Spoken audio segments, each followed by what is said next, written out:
If you're like me, you're on your home lab journey, you have so many things installed, but you forget what the IP address is for something. What is running in a Docker container? What is in a VM? If you have multiple machines, what is running in Proxmox on which box? So in this one, we're going to take a look at an application called Docmost. And what it's going to do is allow us to document a lot of things in our home lab. Let's get into it. Hey, what's up everybody? Welcome back to the channel. I'm HAVOK. I am so glad you're here. Before we get into the video, please make sure you're subscribed to the channel because we're bringing a lot more home lab videos as we get into the new year. Now, as I said in the intro, we're going to take a look at a project called Docmost. My home lab documentation is a mess, and sometimes I forget what is running where, what is running locally, what do I have on my VPS. So that is where Docmost is going to come in handy. Let's go ahead and take a look at the program real quick, and then we'll get into installing it in Docker.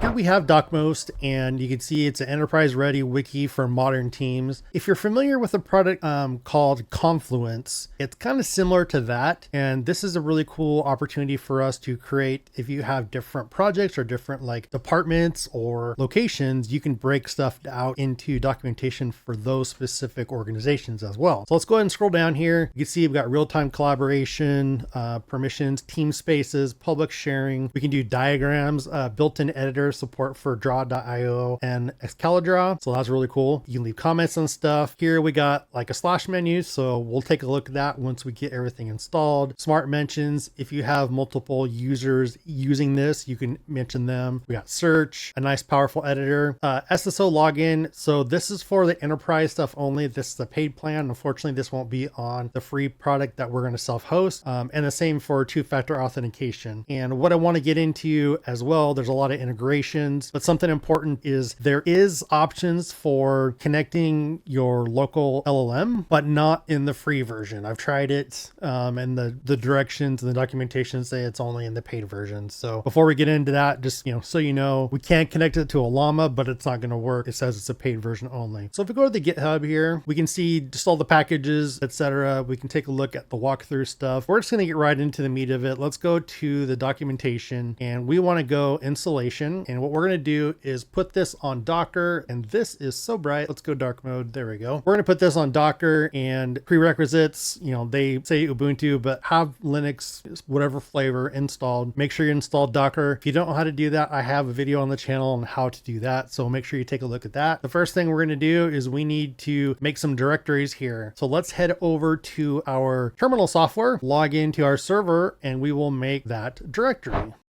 Here we are, SSH connected into our server. I'm doing this on my VPS, and I have in the root directory, main directory, I have a folder called Docker, and we need to make a folder now for our Docmost. So we're going to go make dir Docmost. Make sure it's there. It sure is. We need to go into that directory. Shouldn't be anything in it, and that's fine. And here's kind of something that we will take a look at here. So there's a command here, and again, I'll put these commands in the description below, but we can paste that in there. And what that's going to do is download a pre-done Docker Compose file and put it in that directory. And if that's what you want to do, great. That's not what we're going to do here. What I want to do is go through the Docker Compose file with you, make some changes, and kind of show you all, what those settings are. I think it's easier, at least for me, to do it outside of using like Nano, but we will make our Docker Compose file. So go ahead and copy the Docker Compose file that is located on their page, and I'll post a link in the description below, or you can do that curl command that'll download a Docker Compose. So I'm going to go ahead and copy that. I'm just going to work in Notepad++.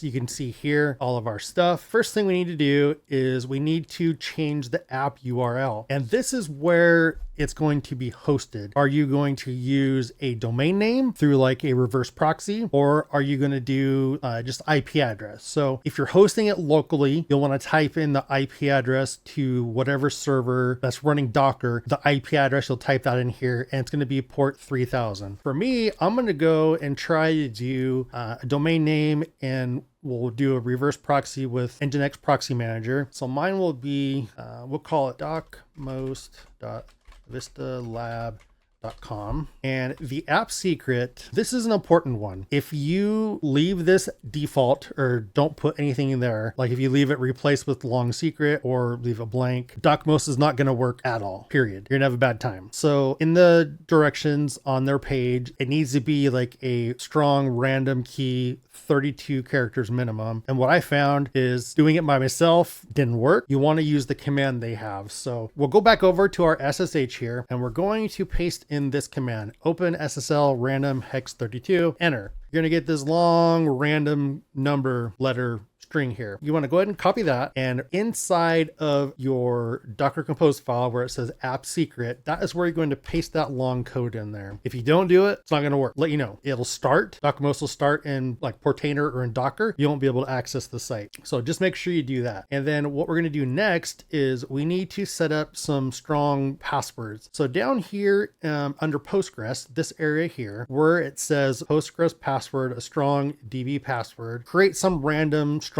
password there. And I'm just going to use a password generator from 1Password, and I'm just going to paste that in right there, just a random long password. And then the next thing you do is in this database URL part where it says strong password, that is, you're going to take the password you put down here, and then you're going to paste that up there as well. You got to put that strong password in 2 places. We'll paste that. We'll keep working down here. You can see port 3000. If you're putting this on a server that port 3000 is already used, change it, whatever. You change it here, you got to change it up here as well into your app URL. And then we'll continue down. Data storage is going into that Docmost folder that we created. So we're good to go there. You can change the Postgres database name and user there if you wish. I'm going to leave it default, restart and let's stop. And then the volume for the database and then the Redis server. And here's the volumes that it's going to create. There are other items you can put in here. So if you're doing something where you're going to have multiple people use this, you can set it up to use your local mail server and it'll send emails to those people when you create their accounts. If you have the paid version, you can do stuff with AI and local LLMs. We're not going to cover that in this video because that's not what we're doing. This is specific just for me and like the home labber, that you're probably the only one that's going to use this. I think that's probably going to do it for our Docker Compose, at least for what I want to use. I'm going to go and copy it and we'll head back over to our terminal session.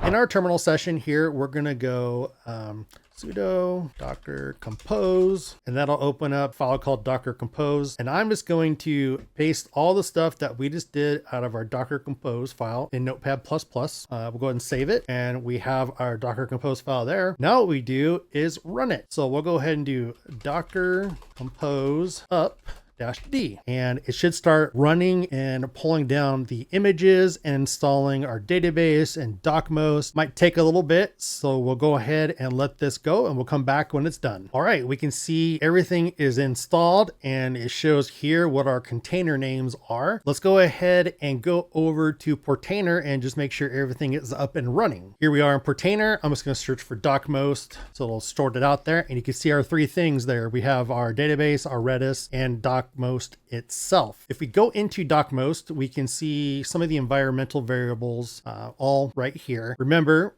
we did, at least for my example, this was the domain name that I assigned for that app URL. That's not going to work for me right now though, because I need to go and put it in Nginx Proxy Manager. If you already know how to do that, you can skip this part. If not, you can kind of hang out and follow along with me as we do it. We're over here in Nginx Proxy Manager. I'm going to go proxy hosts. I'm going to add a host, and here we're going to call it a docmost.avistalab.com, and we have to put the IP address here and not the whole HTTP, all that stuff, just the IP address. So in your case, go ahead and put your IP address there and you're good to go. And then we have to do the port. And I think the port was 3000 that we, set it up for here, but let's take a look real quick in Docker and we could see, or in Portainer, we could see, yes, it is 3000. We'll type in 3000 there. And something about Docmost, when you're doing it behind a reverse proxy, you have to do WebSocket support. That is how it's going to work. If you don't do that, it's not going to work. And I'm going to make it public accessible for right now. I'm going to head over to SSL and we're going to do our certificate, force SSL, and I'm gonna do HTTP to support, and I'm gonna go ahead and click save. And now it should create that docmost.avistalab.com and have a Let's Encrypt SSL certificate to it. And if I click this and we did everything, it should work. Hey, worked. Here we are at the initial Docmost login screen, and you'll type in your workspace name here. And what the workspace is, think of it as like a department or a project. For me, what I'll probably do is I'll do something for Home Lab, and I might do something for maybe content or streaming, since I do some streaming on Twitch. So for this space, initially, I'm going to call it Home Lab. Type in whatever you want your username to be, put your email address there, and then your password. Once you do that, go ahead and click the Create Workspace button. Now we're at the initial screen of Docmost. And what I'm going to do, the first thing is I'm going to go dark mode because this is kind of hurting my eyes. So we'll click our name at the top right, and we'll go to theme, and we'll go dark. Mucho better. We're now at the main page for our Docmost setup. And what I'm going to do is I'm going to change my general here. We're actually going to name that space. So I'm going to click on space settings, and we'll go to settings, and you can see right here, we'll name it. I'm going to call it Home Lab. Description is just going to be space, Docmost space for Home Lab. You can export that space, delete it, whatever. You can change the icon. So I'm going to go ahead and upload the icon and change it. Click save. And what we can also do is on the members here, we can have groups or specific just people. If you want to add members, you can do that there. We're not going to do that for this project. We're going to go ahead and create a new page and start our first documentation. So we'll click new page, and then we're going to call this Docmost installation. And what we'll do here is the fun part is the slash command. So if we hit the // you see this pops up, and we have, some basic stuff here. We can scroll down. We have a code block, which is what we're going to use, image, attach stuff. You can also, insert diagrams. We can draw a sketch, current date. There's so many things here. Airtable, Loom, Figma. We can embed a YouTube video, which I will start doing for any of the videos we create. So for example, the video where you're watching right now, I'm going to go back and I'm going to embed the video into this. So I can go back and check it later if I need to change anything, Google Drive, Vimeo, etc. So what we're going to do here is let's start with, let's do text. Document is how to install Docmost on Docker. Go down here a couple, and then we'll do /hose. And then the fun part, we'll do code. So we'll do /code. We'll do that. We'll go back and copy our Docker compose code right here. And auto, it should pick up what this is going to be, but we'll see. So we'll paste all that in here, and we are good to go with that. So it didn't realize it's YAML, but it doesn't matter. This is all just perfectly fine. And later on, we can come back to here and we'll click this copy, and then we can just, if we need to reinstall, Docmost on a different Docker container or whatever, we can go back and take a look here. What I probably should do is actually do the initial install without all the extra stuff in there, but we're just doing a test here. So that is our first document in Docmost. And another thing we can do here is we have this page called Docmost installation. We could do a plus here, and it does nested. So what we could have done is make this like a folder, if you will, and called it Docmost. And then underneath it, we could do Docker compose, stuff like that. That's probably the better way to do it just for documentation, but I just wanted to kind of show you that you can do nested stuff under there. If you want to get rid of a entry, click the 3 dots. You can do move to trash. We can copy it to a different workspace if we have, or a different space if we have a different space. We can move it to a different place within the pages, duplicate it, export it, copy the link if you want to send the link to somebody that can log into your Docmost here. We can go up at the top right, we can share like we talked about. We can leave some comments. So if you have multiple people that are working on this, they can leave comments. We'll go ahead and copy this code right here. Let me close the comments real quick. We could do a table of contents within a sheet if we wanted to, and then more stuff, print to a PDF. I think this is part of the pro plan. Let's see if it works. Maybe that looks like it works. Doesn't look the greatest, but that's okay. Yeah, so we can print to a PDF. Good to go there. Something I want to try here is we'll go this app secret. We'll copy this, and then we have this code here, or this comment here. I comment that, and we can write a comment. And what we'll do is we'll put in there what we were supposed to type to get that long code there. So that was the OpenSSL random 32, and we'll do run this command. So we create a comment. Anytime somebody goes here, they can see right here to get this code. I need to do that. People can reply, etc. So a cool way to track anything you're doing there if you have multiple people, or just for yourself, maybe a little note there. Yeah, that's kind of cool. One thing I want to show you as well is if we go into the actual settings for Docmost. So we'll go up top right here and go to, I think it's workspace settings. Again, I named it a Vista Lab. Our account profile, menu preferences, dark theme, language, full page width. Let's see what that looks like here in a bit. Default page edit mode. Choose your preferred page edit mode. Avoid excellent edits. So do you want it to go to automatically edit mode or automatically just read mode? I'm gonna leave it edit. API keys, you can see that's only available in enterprise. General here, we talked about that. You can add members to your installation here. The invite members, you'll do the email address. This won't work because we did not set up email, because that's not how I'm doing this one. Like we said, security and SSO only in enterprise. We can create groups. So if you have multiple people and you want to have groups, you can do that. We can create more spaces here. If we want to share something public, API again. And then here on AI settings, you can click on it, but it says only available enterprise. You can't enable it